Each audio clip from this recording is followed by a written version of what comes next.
Hi there, it's Tad Hargrave from Marketing for Hippies, and here we are, all of us, 180 of us, 1,080 or so people have registered for this. Really wonderful to have you here. Today's class presentation is about life and business without social media. This has been an incredibly overwhelmingly popular response, so much so that Bradley and I freaked out a little bit because we realized our Zoom accounts had a limit of 100 people, and yet over 1,000 people, it was clear we're going to register. And so what to do about that exactly, tricky.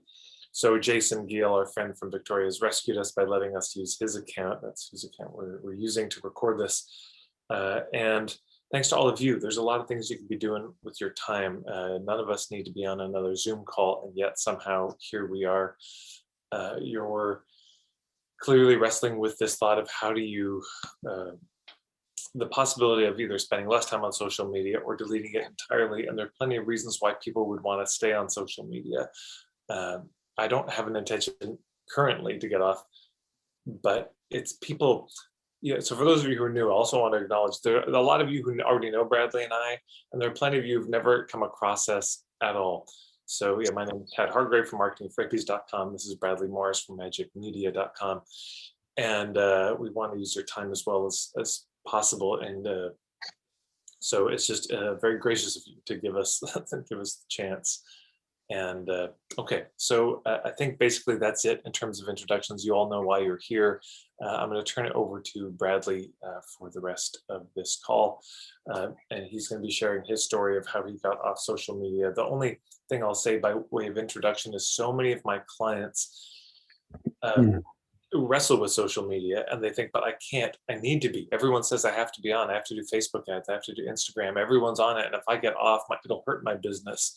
And I think by the end of this presentation, you may have had the case very compellingly made for you that getting off social media will help your business and not hurt it. So with that, Bradley, over to you. Hello, everybody. My goodness, it's amazing to see so many faces. This is very unexpected. I wore my good suit for showing up on a holiday Monday, so thanks for being here when you could definitely not be here. My intentions for today are to share my story, to share the journey of leaving social media while having a business and what the last 4 years have looked like as far as growing Majik Media without using social media at all. And before I dive into the storytelling as well as the solution sharing for how we've grown Majik Media over the last 4 years, just like some quick caveats about like me and social media. So I deleted my Facebook account. I have a unregistered or deactivated account on Instagram, which I think I've posted like maybe 10 times over the last 3 or 4 years, mostly because every once in a while I feel like I'm like, maybe I'm missing out on something. And so I have this like twang of regret inside of me, and I'm like, oh, well, maybe I should go try posting a thing and feel what it's like. But as soon as I get in there and I post and I feel the addictive hook come back into me and I just want to keep checking it. It's like, oh man, this is like a drug. I just like, people are liking this thing that I just posted.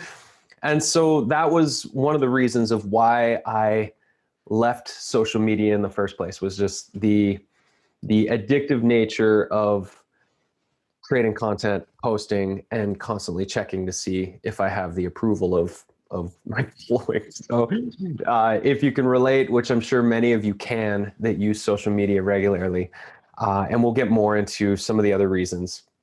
So I've prepared a fun little slide presentation. I actually had more fun with this presentation than I think I have in a very long time doing a slide presentation. So before I get into it, just a quick commercial break. Next Monday, Tad and I are facilitating a Presales Majik Masterclass. So this is basically teaching the exact step-by-step process we do with people, clients and partners. We did this with Tad last year to launch his membership site. and that launch brought in about $120,000 of revenue. Last year, Majik Media, we brought in $500,000 for 4 different launches we did for 4 different partners.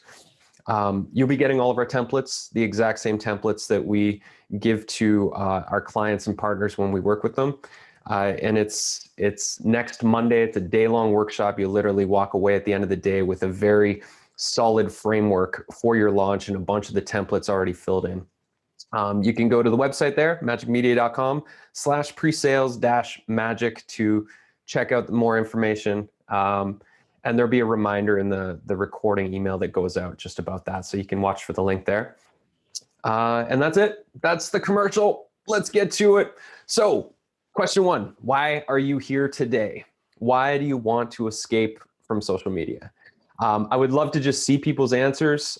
We don't have a chat, I guess. So maybe we can't see, but I think you can message myself and Tad. So just as we get going, I would love to see the reasons, and I'll scroll through afterwards just to understand a little bit more. And for all the people that filled out the survey that I sent, thank you so much. I'll be compiling those results. I'll be compiling the results from that. And when the recording goes out, I'm going to work on a case study of just like, this is how many people want to get off social media, and here's how people are using it, and how many people actually have a strategy, and how many hours a week, and how much money's coming from it.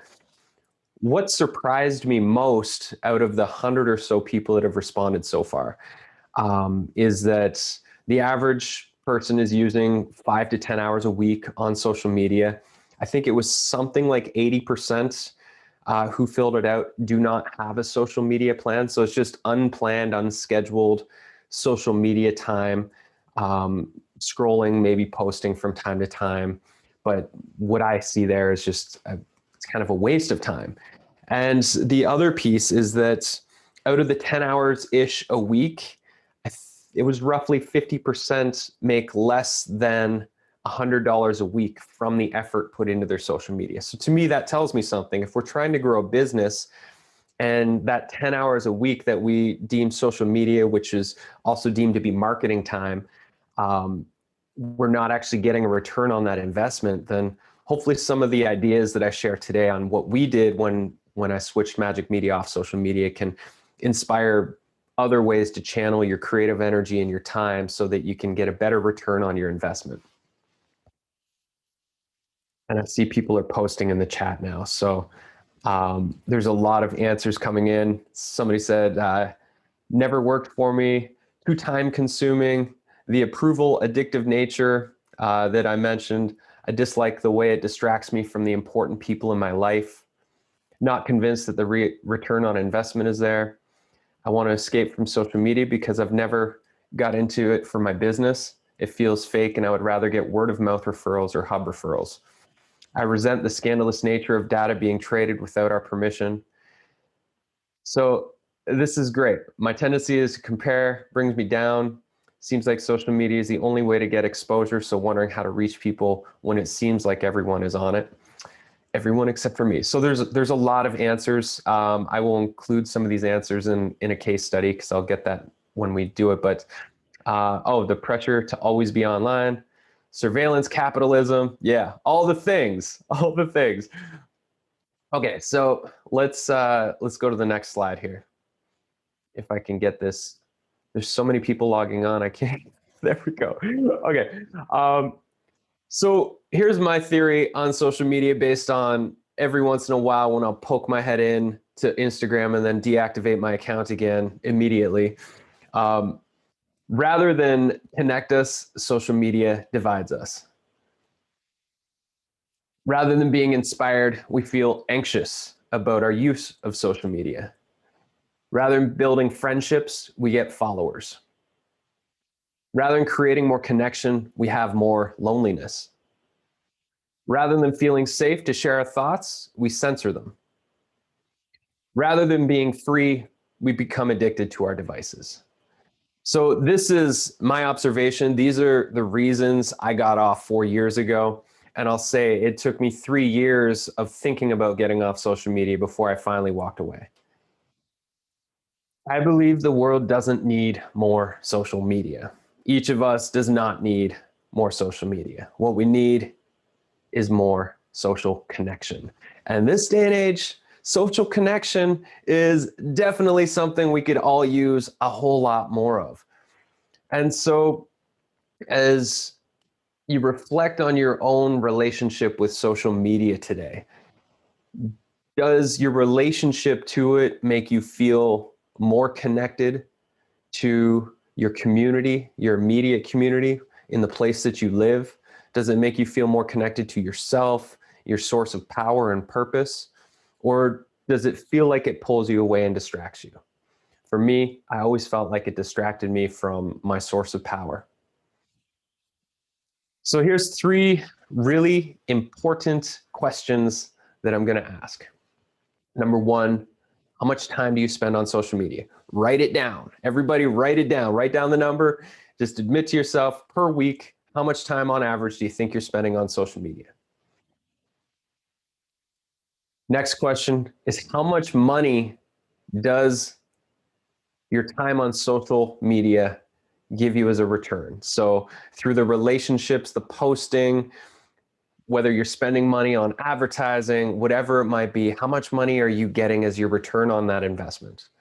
And then the third question, which to me, I feel like is the most important thing as an entrepreneur, I became a creator because I wanted to be free. I wanted time freedom. I wanted the freedom to make my choices, the creative freedom to be who I wanted to be in the world. And so it was all about finding right alignment with the things that fulfill me the most. And so the third question is, how fulfilled are you with the time that you're spending on social media? Do you walk away at the end of the day and feel like you filled yourself up, or does it feel like that relationship is taking you away from yourself and taking you away from the things that do fulfill you?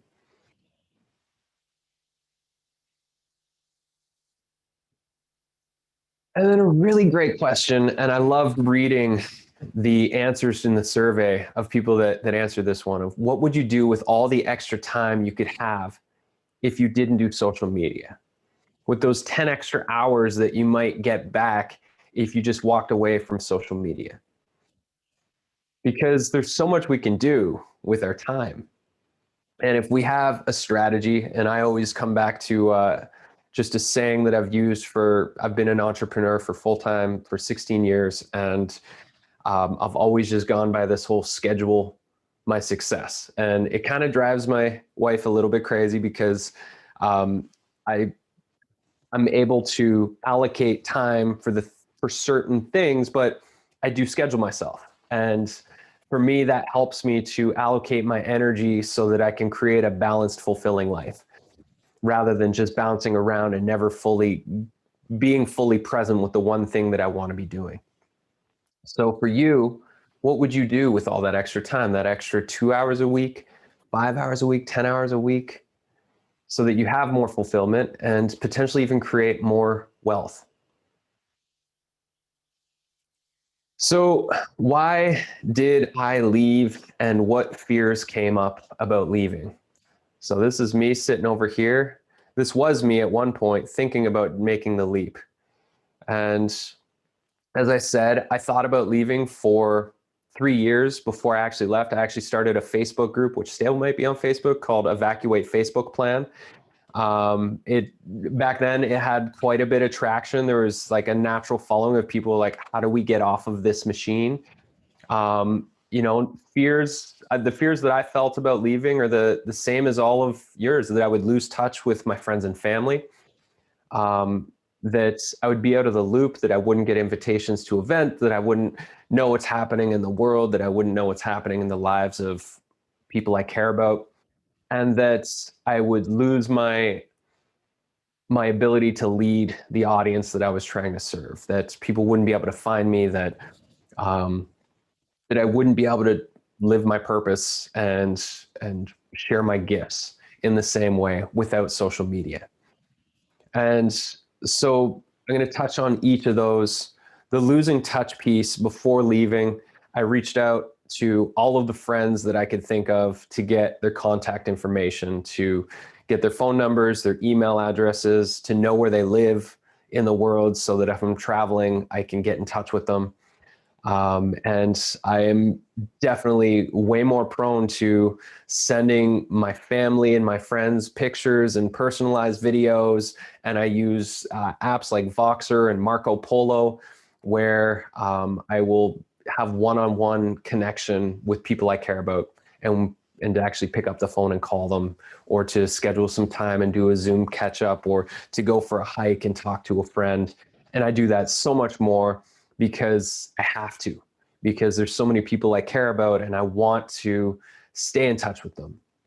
And so as far as the being out of the loop part, for that, I mean, I've had to be better at fostering more consistent relationships with people I care about, and checking in with my friends and finding out like what's coming up and what's going on. So I've just had to be more active so that I can stay in the loop in the lives of the people that I care most about. And as far as not being an authority or not being an influencer or whatever in my industry, I'll get to that very, very soon.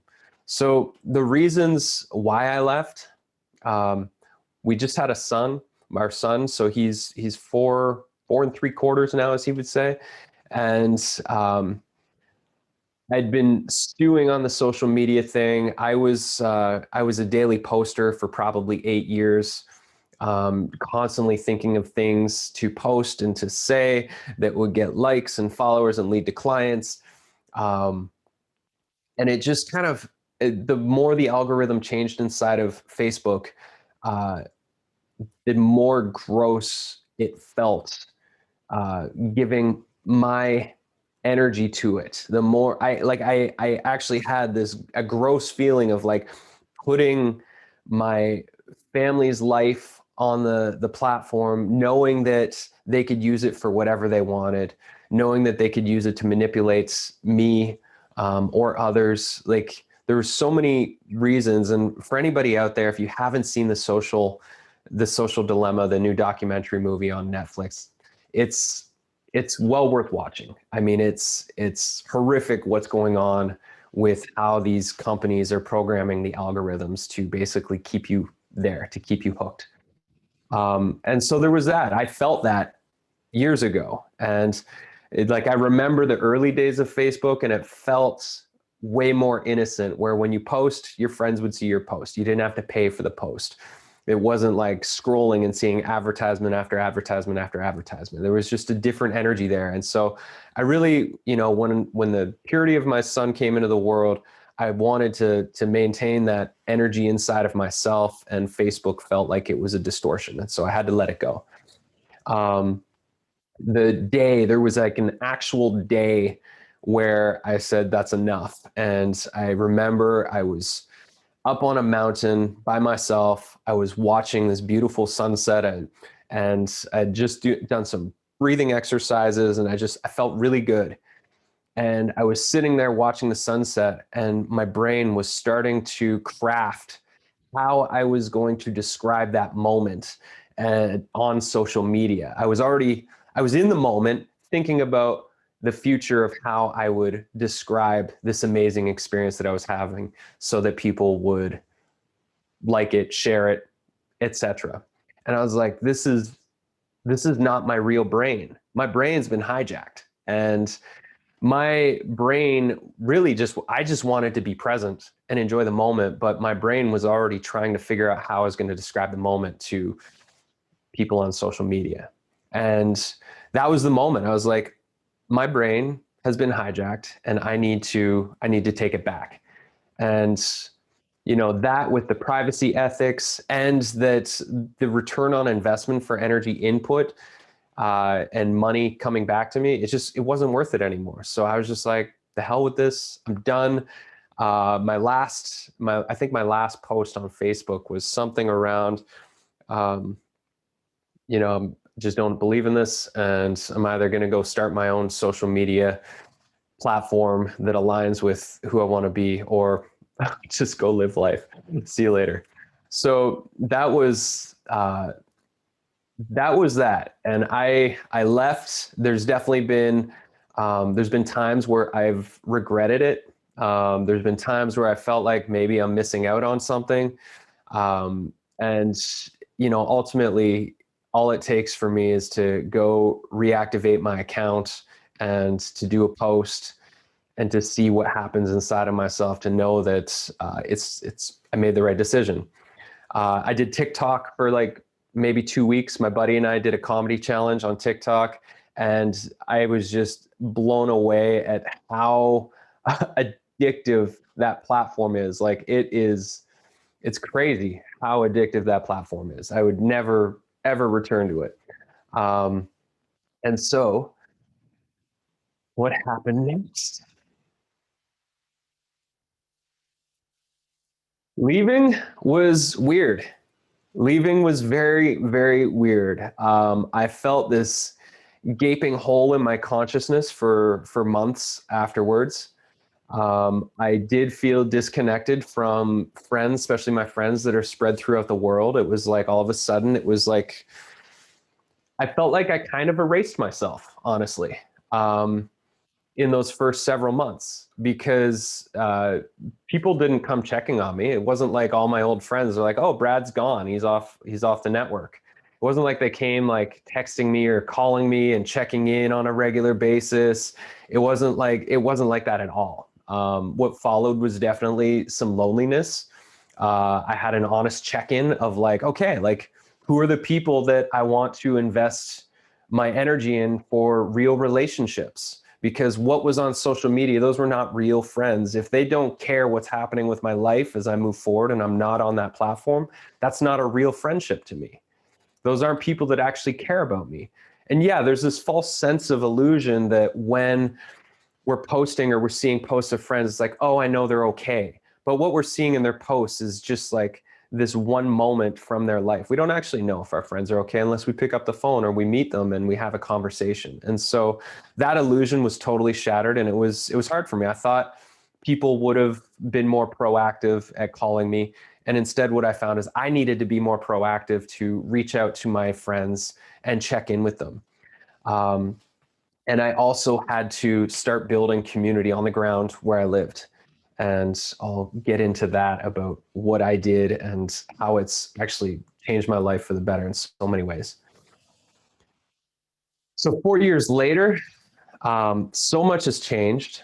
I definitely have no regrets about moving through that difficult period in the beginning. So I'll start with I went from probably working 8 to 15 hours a day. I mean, it was also a different stage in my business at Magic Media. We were starting up and we were working our asses off, and we were grinding, and so we worked so much. My work life now is 6 hours, 6.5. I mean, if I'm doing a big launch, I might put in a couple days here and there, but I'm way more organized now that I don't have to do the social media stuff. I just feel more focused in my day-to-day rhythms, and I know how Magic Media makes money now, and I just stick with the formula that works really well. I have way more adventure time. I'll take my backpack out into the forest or up into the mountains, and I'll do work days and just stream data to my phone and computer and work out there. Um, Magic Media has continued to pretty much double our revenue since walking away from social media every year, that each year it doubles. And this year is probably going to be another double or triple year. Um, for me, my passion is playing golf, mixing my meditation practice with golf. I play pro tournaments as a hobby, and I golf at First Light almost every morning, 6 days a week. And so just having the space to do that, having the space to focus more on my fitness, and I get tons of family time. Like I'm no longer working for a future date where I can hang with my family. I'm just claiming it now, and I enjoy plenty of space with the people I care about and the friends and the family. And I'll say on the communal side of things, for me, the loneliness thing was it was hard to deal with at first. I felt like I was an outsider all of a sudden, And what helped me is I started a men's adventure club on Salt Spring Island called Man Ventures. And every Tuesday night, a group of buddies and I, we get together and we go on adventures. I mean, we will go sit in a cave and do jam sessions. We will climb mountains and have fire at the top. We'll go paddling in the bioluminescence. We'll play sports. We've done poker nights. We've done improv comedy nights. I mean, we do everything. The one rule is whatever guys show up, whatever guys show up for the adventure, choose what the adventure is the week after. And we've done so many things. We've been doing that for 3 years now. I've got about 35 local guys that come on and off. We usually get about 10 guys that show up, which is legal now. Thumbs up. We're loud. And it's been life-changing. I feel like I'm back in high school every Tuesday because of this community of men that I get to adventure with every single week. And it's amazing. We do work parties for each other. Just the other day, we went and did a wood chopping party for a guy. And, you know, we chop wood. We've built barns. We've built greenhouses for each other.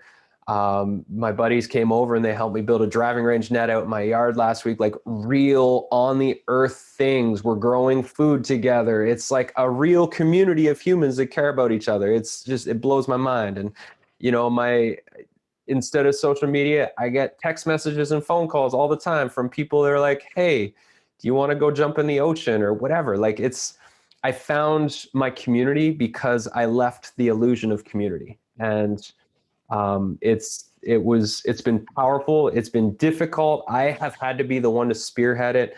I built a Man Ventures community for our local guys on Mighty Networks so that we have a place where we can share, where we can set up our weekly events and all that sort of stuff. Like I've had to spearhead it. So, and the guys are also grateful because lo and behold, they were all lonely too. None of them had any friends, and now we all have each other, and it's pretty amazing. It's a very, very special thing.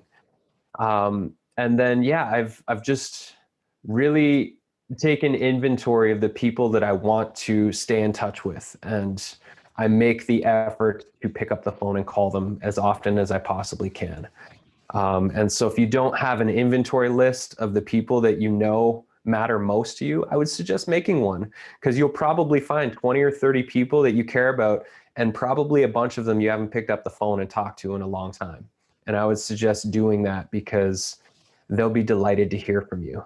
And it's a lot different than liking their post on social media and having an hour-long catch-up. So next, business without social media. How do you succeed? What do you do? So every year I pick a word for New Year's, and the year I left social media and the year after that year, I had the same word 2 years in a row, and it was relationships. That was my word. I realized that if I was going to live a fulfilling life and build a successful business, I needed to focus on better relationship building. And so there's 5 different types of relationships to help you grow your business. And that's what we're going to get into. So now we're going to talk about how do you actually make money if you're off of social media? How do you do this thing? So here are the 5 ways. These are 5 ways these are tried, tested, proven. Like I've done all of these. All of these things have brought in money for myself, partners, and people inside of our Magic Media community. So number 1 is collaborative. So what we're doing right now, Tad and I collaborated on this event. We had an idea, we worked together, we both promoted it, and we're both benefiting from having this space. So collaborative might be you partnering with a group of people or one person. It could be on a platform, it could be on a webinar, it could be on a summit where you all just pool your resources and your talent and you do something great together. It could be a retreat.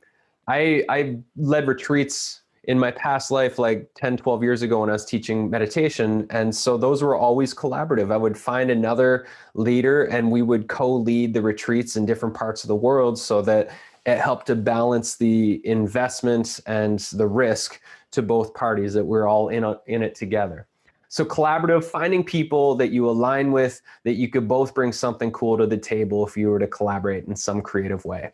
I mean, basically everything Majik Media has built, all of our courses, the communities we built, the branding, all of the media. If you go to our YouTube channel, we have hundreds of videos. Those were all collaborative efforts. It was by pooling the talent of some of my favorite friends and us all working together to create a common vision. I was usually the ideas guy who saw the process and the workflows, and then I would recruit my friends who had all these talents and say let's build this thing together and we'll all reap the benefits. And it's just, I don't see enough of that collaborative energy. We live in these silos and we try to do everything on our own. And I think it's the wrong way about going about business. We're so much more powerful if we find a small team of people that can work together for a common goal. The next type of relationship is affiliate. So we all know affiliates, affiliate marketing. If you have high-end coaching, a membership, an online course, if you're selling a workshop or a retreat or an event, paying somebody 20 to 50% of the revenue from the referrals that they send your way is so worth it. And the easier you make it for the affiliate to promote what it is that you have, the better. Next week at the Presales Majik Masterclass, we're going to be literally helping you to build your hub list so you have a list of people that you already know or people you want to know, so you can start reaching out when you're ready to launch the next thing that you're going to launch.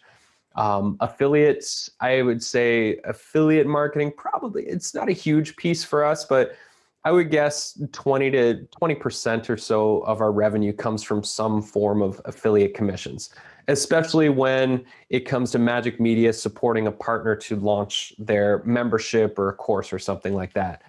Leveraging, ultimately what you're trying to do is leverage everybody's networks or everybody's gifts or life's work so that you can make the most of it. And so finding people who will happily promote what it is you offer and offering them commissions. So that's affiliate marketing. The next, nobody talks about this. This has been one of my biggest income earners over the last 8 or 9 years, is licensing. So basically for me, it all started, I used to teach meditation. I taught 500 plus meditation workshops between 2009 and 2012.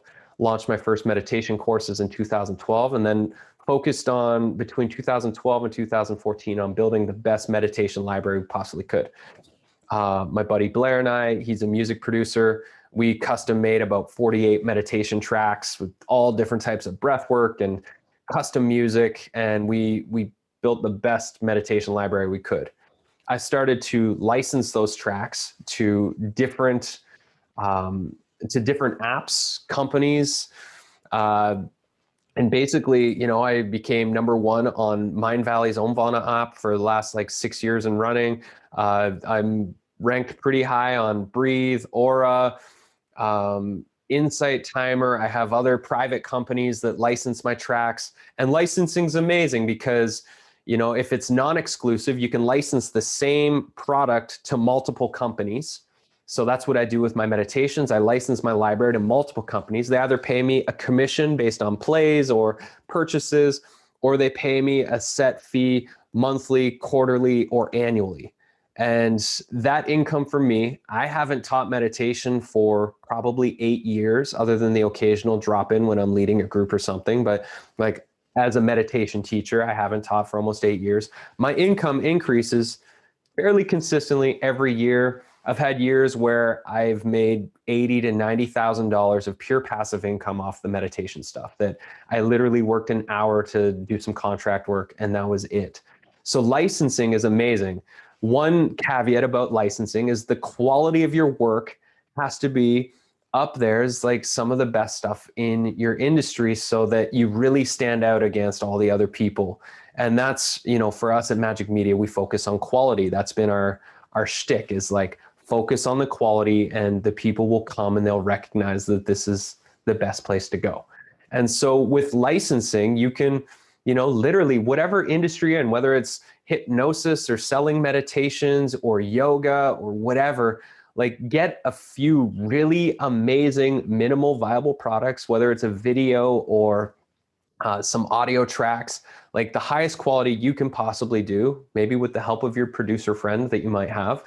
And then you would approach a company or an app, and you would give them your demo and see if they're open to licensing what it is that you have.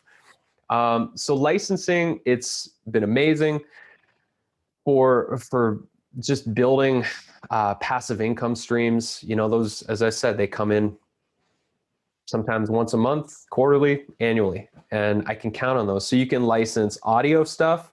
You could license your, if you have meditation processes, etc. You can license your courses to different platforms. I've even licensed videos that we've done, like marketing videos that we've produced that could fit perfectly with a company, and we've licensed that content to them for a price. So there's a lot. The licensing rabbit hole is deep, and it depends on what industry you're in and what you do. The next one is guest appearances. So like today, Tad's hosting this. I'm a guest, and I'm coming and I'm sharing a story with all of you. So you can be a guest on a podcast. You could be a guest teacher, either in person or live streaming. You could contribute content, whether it's articles or videos, as a guest on a blog site, at a conference, at a summit, whatever it might be. But being a guest, it's easy. You just reach out and say, hey, are you looking for guests? This is who I am. This is what I do.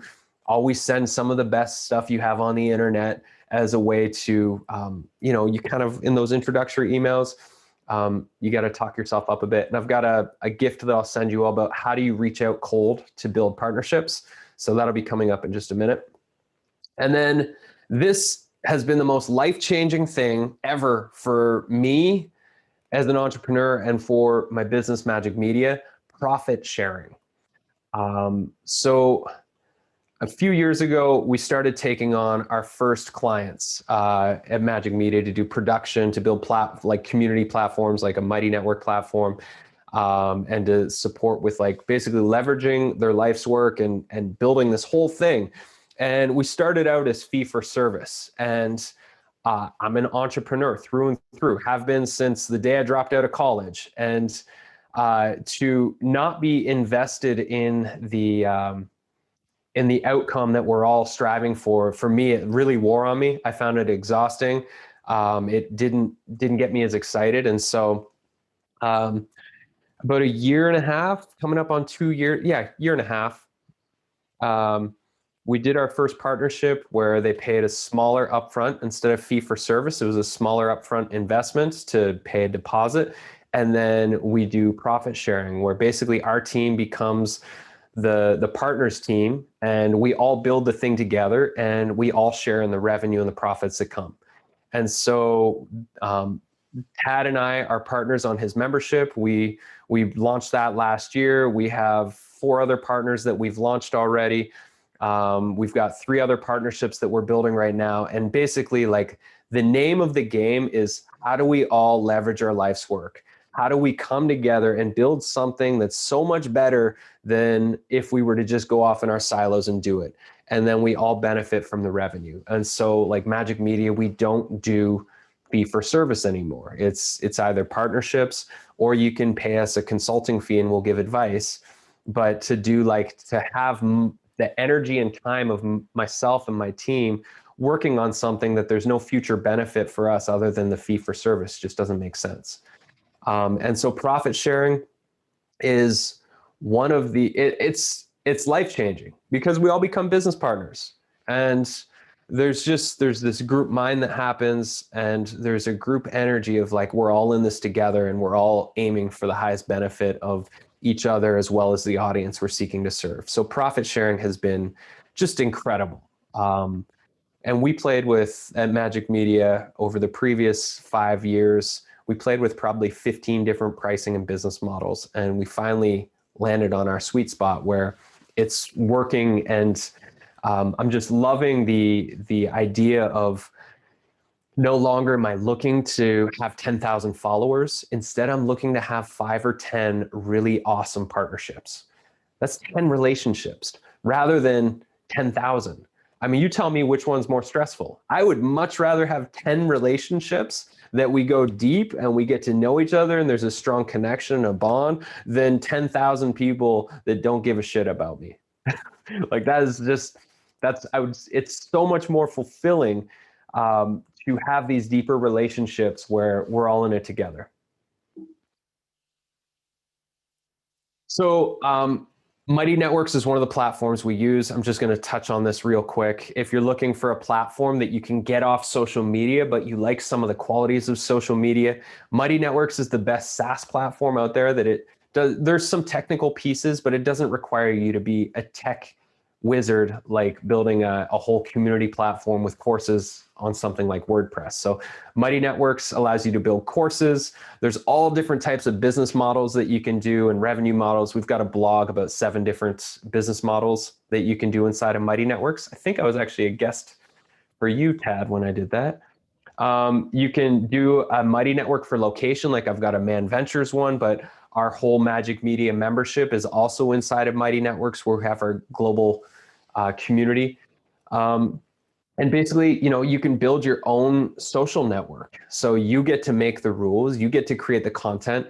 And instead of it being chaotic, where you're watching cat videos, you're getting trolled about something you said last Tuesday, you're seeing pictures of families, and you're participating in courses, and you're a facilitator in courses. Instead, it's a focused space. Everybody that comes into your Mighty Network community, they're all there for the same reason, whatever that reason is in your community. For Magic Medias, we're all there to leverage our life's work, to build powerful media, to create communities, memberships, to launch stuff. And your network would have its own intention and purpose. And everybody that comes through the gates, you're all there to do the same thing, which is way better than Facebook. It's more focused. So I'm not saying don't do social media. I'm saying look at the relationship you have with social media. And there's 4 ways that I think it could potentially work for you, but you have to be disciplined. Number 1 is you have to have a strategy. You need to write down a legitimate publishing strategy. Treat your company like it is a media or a magazine publishing company. Have a publishing schedule, batch the content creation stuff so that you're doing all the content creation and pre-schedule everything. Have a strategy in place so that you're not flailing, because when you're flailing, you have those open gaps where you can go and scroll that damn wall and get lost in distractions. And that's not why we're here. Number 2, have a schedule. So have a publication schedule. These days this goes out, these days that goes out. And we do this in Mighty Networks as well. Like when we work with a partner, we create a publishing schedule. This is what happens on Mondays. This is what happens on Tuesdays. This is when the newsletter goes out. And if you just have a schedule, then you can fill in those slots and you can plan your life a whole lot better. 3, I said it, discipline. Be disciplined with that schedule and that strategy. Stick to it. And then the 4th is have a team. If you can, get somebody else to do the posting so you don't have to log on anymore. That's, for me, that's the only way I could see it possibly working, unless you're extremely disciplined and you can post and not check. Because, it's just made to suck you in and keep you there. Here's a simple formula. I did a podcast a few weeks ago. You could find it, Making Magic Podcast is what it's called. But basically, the hours you invest on social media and how many hours do you spend and how much money you're making. If you're not making at least $100 an hour for every hour you spend on social media, if it doesn't balance out to more than $100 an hour, then I would suggest trying one of the other 5 things and spending less time on social media, because you really should be paid for the time that you're investing on those platforms. Because who is benefiting? Facebook, Instagram, Twitter, TikTok, they're all benefiting. They're sucking your content out of you. They're pulling out your wisdom. It's like a vacuum hose that goes into a black hole where it's never to be seen again other than that hour that you post it. And so I would say just be aware of that and maybe consider 1 or 2 or 3 of the other partnerships that if you redirected your energy of the 5 to 10 hours you're spending on social media and you focused on 1 or 2 of those other strategies, whether it's licensing or partnerships or collaborations, and you poured that time over into that, who knows what will happen? I can't tell you. Only you can tell you. And I say with a grain of salt, it wasn't easy to get to where we're at right now. There's been a lot of experimenting. There's been a lot of times where I questioned if I should go back on social media because I might be missing out on opportunities, especially during times where, we were struggling financially as a business. And like knowing that dangling carrot of like, I could go back to social media, it would definitely help us market this program or this membership more. But I'm a Taurus. I'm naturally stubborn as a human being.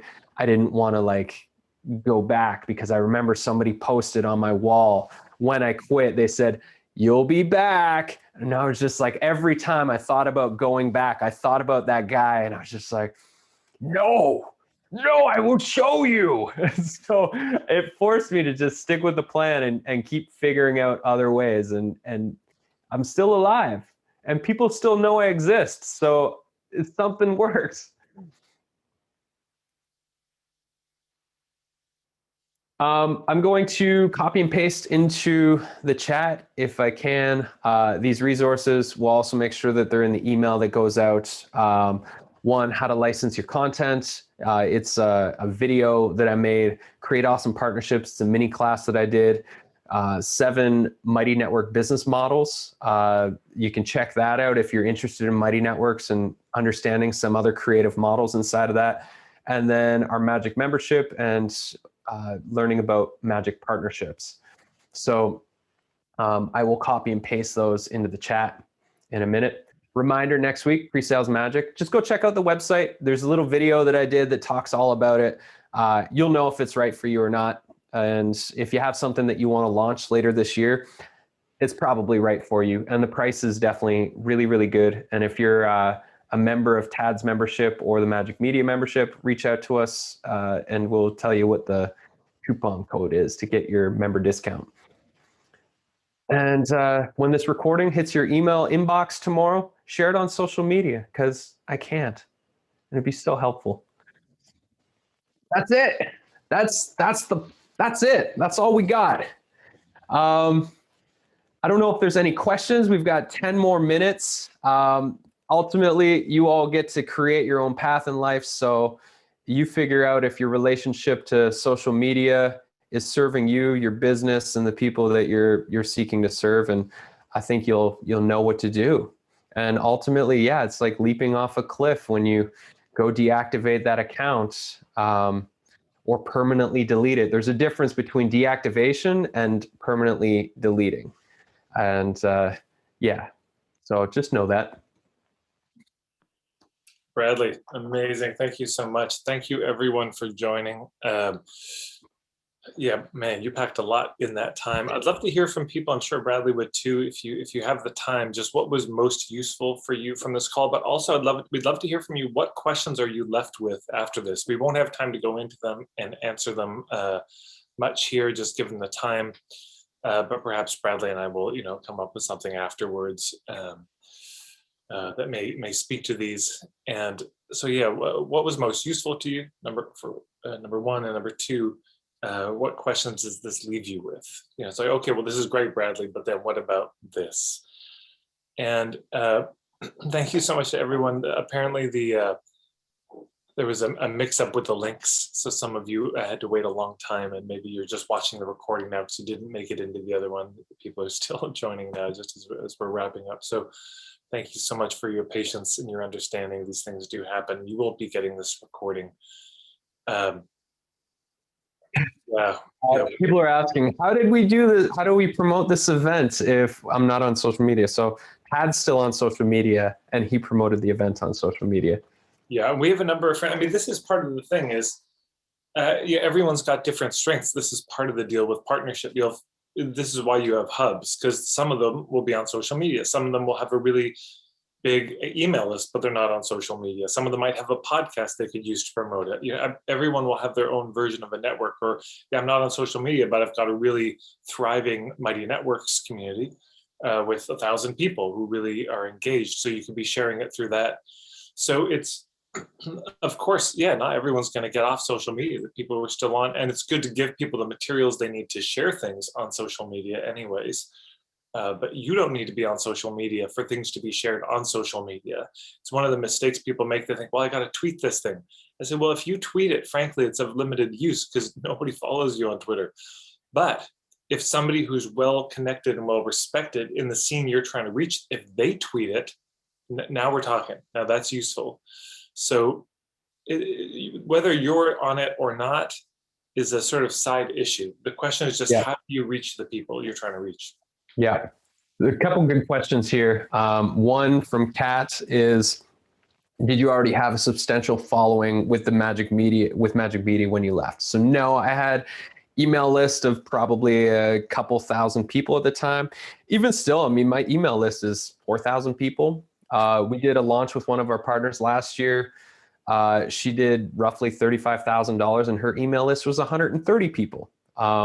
Did another launch, they had 0 email lists, just LinkedIn followers, and they did $35,000 for their launch. So I think the idea of having X number of followers, I mean, we've all been programmed to believe from the marketing hype gurus that we need 10,000 followers in order to have, say, a 6-figure business. And that's just a bunch of baloney.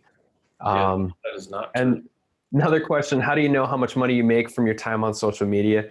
I mean, are you seeing the people responding to your posts showing up as clients or customers?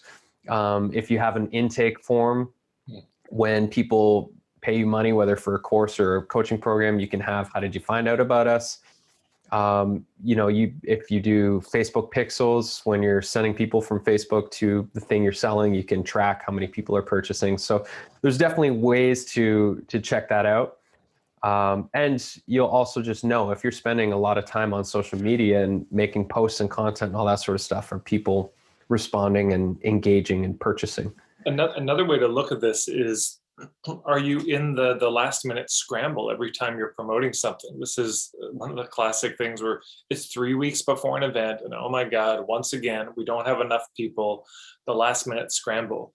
If that hasn't changed, I mean, that's what we're doing on April 12th, Bradley and I together with this Presales Majik is looking at, kind of calling it the art of the slow launch. How do you actually create a plan to launch these things? But if it's been that way for years and you've been using social media in the past, to me, what that says is that is not working. That's not, that's not doing it. And unless your plan or strategy on social media has changed dramatically that you think that would make a difference, that's not going to cut it. Yeah, totally. I see that the links aren't working. So if you look, you can actually copy and paste them. For some reason, it's when you post links in Zoom, it double. We'll also go in the email to everyone. Bradley, just send those my way, and we'll get those in an email that you'll get in this afternoon at some point. I'll send it out once the recording's done. Yeah. Exactly. Let's see here. Any other questions? Obvious questions. How do you build those relationships and find if value to do business with you if I leave social media and I don't have a following anymore? Your way feels like a huge relief, but unsure of, it's like leaping off a cliff for sure. And maybe you do it in stages. Maybe you keep your social media account up, and when you create a blog or a video or whatever, you post it just like you normally do, but you start to pivot, like wean yourself off of it. Some specific steps I would give in terms of weaning. Number one, whenever you post something, turn off notifications. You can turn off so that you're not notified every time somebody comments on it. That's number one. Number two, take it off your phone. Just don't have it on your phone anymore. So you have to be on your computer. That is a game changer in itself. There are ways with Instagram, and you can use Instagram on your computer. Basically, you go to the View tab, scroll down to Developer Tools, click that. Once you hit Developer Tools, it'll come up in the View. It'll make sense when you see it. You have to refresh the page there. Then there's this little circle that can click on things, so you can use Instagram from your desktop. I still put it on my phone sometimes. I want to do a video. I was like, this will be too much of a hassle to record it and upload it to YouTube. I'll just put it on my phone for 10 minutes, record the video, boom, we're done, and I take it off my phone again. So removing it from your phone is a big way to wean as well. Yeah. Yeah. And Anna says, which strategy from the 6 strategies you mentioned did you start with when you left social media? It was a little bit of everything. We were doing affiliate launches, and I was probably a few years into licensing. But when I pivoted, I was like, I need more licensing contracts. So I started to focus on expanding the licensing reach. And yeah, I mean, growing our membership at the time and doing more coaching work. It was, ultimately it was all one-to-one relationships, just like actually getting to know some of my colleagues, like whether it's setting up a call with Tad for us to just do the relationship building stuff. Tad and I have known each other for over 10 years, and we finally did like a business partnership. And so the thing about relationships, which is different than social media, is that relationships require time, energy, and effort. That you're building a relationship. You may not have somebody want to promote your stuff the first time you talk to them for 20 minutes on Zoom. So it's just something to be aware of. Right. And the people you're building relationships with to do collaborative work or to partner with or to get affiliates, you're not reaching out to the A-listers that are making millions of dollars every year, every launch they do. Those are the people that are going to ignore you. You're looking for people that would be considered like a B or a C-lister or whatever. I mean, if you can grade them, it's like people with, have a small following or medium following. Maybe they only get a couple hundred people downloading their podcast. If it doesn't matter, what you're looking to do is find new ways to expose audiences to your work. And if it happens where 100 people are exposed to your work through one single interview or 1,000 people, it doesn't really matter. It's just the consistency of finding new ways to share your work that don't require you to be on Facebook or Instagram. And if I can, just a thought occurred to me. If you're unconvinced as to this point, I think me even explaining this may convince you, but I'd recommend you try it. If you're still, I don't know. Okay, take your phone or a timer and set it for 1 hour. In that hour, do everything you can on social media to generate a client. Everything you can think of. Let your mind go wild. Anything you can think of to generate a client. Then a second hour, do everything you can off of social media to generate a client and see which one works better. I mean, because you may find, oh no, for me, if I'm just really focused on social media, this actually works, but great, fine. I mean, work it. But what you may find is that it's much more powerful to send a direct email, to actually get on the phone, to text somebody, to set up a Zoom call with somebody. I mean, in 1 hour, how many Zoom calls could you set up? Now, could you do that through Messenger? Sure.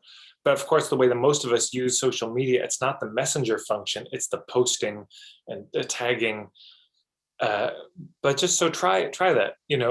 Don't include the messenger when we were doing the social media. Just try to use everything except the messenger function in social media for 1 hour, see what you can do, and then 1 hour where you're just doing the direct outreach without it. See which one works better. And I think you may be staggered. Most people are. Take 1 hour of just, I got this from a colleague of mine, Bill Barron, just a power hour. Turn off your phone or you turn off anything that would distract you for 1 hour, just focus on generating clients. Because what else might you do? You might realize, oh, I should follow up with this person. Oh, there's that past client. Oh, I wonder how this person is doing. Oh yeah, there's that person I was thinking about doing a workshop with. I should send them drop them a line. Oh, there's that person who interviewed me a couple of years ago. Maybe they might want to interview me again. So many ideas come that I think, frankly, would be better, more profitable. I mean, I just post on social media because I like to share cool stuff, and I still dig it. But the day is coming, believe you me, where I'll be off entirely. And as Louise has had her hand raised, so Louise, we'll just unmute you. And I've reposted the all of those resources. I edited them, so the links now should work. So you can grab all those, copy and paste them into a file so you've got them. And Louise, what's your question? Hi, Ted. Hi, Brad. Great presentation. It's not really a question so much as just really interesting presentation, and it's really gotten me thinking. I recognize that Facebook really creates addictive behaviors for me, and I squander a lot of time on there that really is not helpful to me or my business. So I have to say I felt a lot of resistance coming up. I can feel it in my body, as I contemplate the idea of coming off it completely. But I do feel like there's a middle ground, and it's really looking at the strategy, as you said, and the discipline. And I love what you just mentioned, this power hour on and off social media. I think that'll be a really interesting experiment. So I just want to thank you. It's just been a really interesting question to pose to oneself. How can I exist differently? Because I don't feel great after I get pulled into it. I can be on there, for a couple of hours, and I feel anxious, when I get off. So, Yes. this is just really helpful. I'm very appreciative for this call. You're welcome, You're Louise. so welcome. And this is so important for everyone. I mean, what Louise just said, good to return to.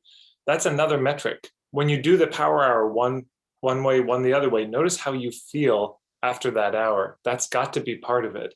Because if you spend an hour on social media and you feel drained after, and you spend an hour the other way and you feel really uplifted and excited, well, this is your life. I mean, you don't get these hours back. When it's gone, it's gone. And so why not do it in a way that feels uplifting and wonderful for you? And now, if social media is that, again, we're not dogmatic about this. If you find like, oh, social media, I feel actually really great and inspired after, there may be a way you can do that, and great, wonderful. There's no fundamentalism here. Yeah. But if you find that you are drained, and if you find it's very hard to stay focused on social media, I think we've all had that experience. I go promote something on social media. Oh, a notification. Oh, wow. And then suddenly half an hour later, like, why did I come on here?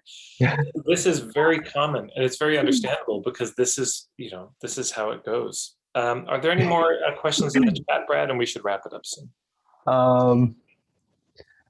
Virginia asks, how important was your meditation practice for you to have the discernment to make these decisions for yourself? It seems like that was key. Would be curious to hear about recommendations you have about starting meditation. Yeah, that's an interesting question. I think self-awareness is a key. Understanding when something either serves us or doesn't serve us, understanding when we're in a toxic relationship. And for me, the relationship with social media was toxic. And so I had the awareness for 3 years, and I observed the awareness for 3 years, and wanted to leave. And I didn't know how to leave, because like all of you right now, I think I thought like I had to be there in order to grow my business. And I didn't see another way that I could potentially get off and still grow Majik Media to be what it is. And so, yeah, I whether it's meditation or just self-awareness, I think it was probably helpful to have that practice. And yeah, as far as starting a practice, go sit in nature, set an alarm for 15 minutes, and just breathe and stare off into the open with your eyes open, and just let yourself be bored and just see what happens. For me, I learned on the ocean, just breathing as the waves came in, I would breathe in. As the waves went out, I'd breathe out. And that was where I learned. I have meditation stuff at bradleymorrismeditations.com, but I'm not, you can do without me. You can figure this out. Just breathe. And I encourage you to find a space, like a sit spot that's not in front of your computer, usually in nature. Go find a sit spot and breathe, and you'll learn to meditate pretty quick. I really like the Wim Hof breathing stuff. I was doing Wim Hof breathing before I knew who Wim Hof was, but that type of power breathing and cold water immersion, you get really present really fast when you force yourself into freezing cold temperatures. So I would say that's like my golf and cold water are like my two main forms of presence these days. What's colder than the interactions on social media? Certain kinds of water, actually. Any last thing you're saying? The one thing I just want to say to everyone is, I really challenge you to make a decision. now about the next step you're going to do. It doesn't have to be deleting it, but to make some choice. Okay, this is what I'm going to do. Now that could be to take that hour by hour challenge. That could be, okay, I'm going to take it off my phone. I finally took this off my phone. I mean, yeah, recently, a couple of weeks ago, I finally just hit that point. And my God, my life is so much better without it on my phone. I've literally reclaimed a few hours a day from that. So maybe that's the strategy. Maybe you just limit yourself to one app on your phone. Maybe you decide, and in fact, I'm just going to use forget Instagram. I'm just focusing on Facebook, or vice versa. But whatever it is, I would just encourage you to make a really clear decision. And out of all the 6 ideas that Bradley gave, pick one of them just for the next quarter. For the next 3 months, just pick one of them to focus on. Out of all of those, this is the one that makes the most sense, because they may not all make sense for everybody.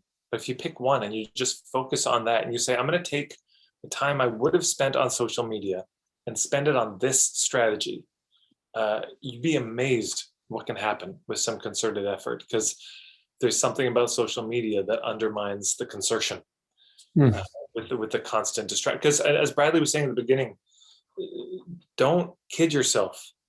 They know exactly how to hack into your brain.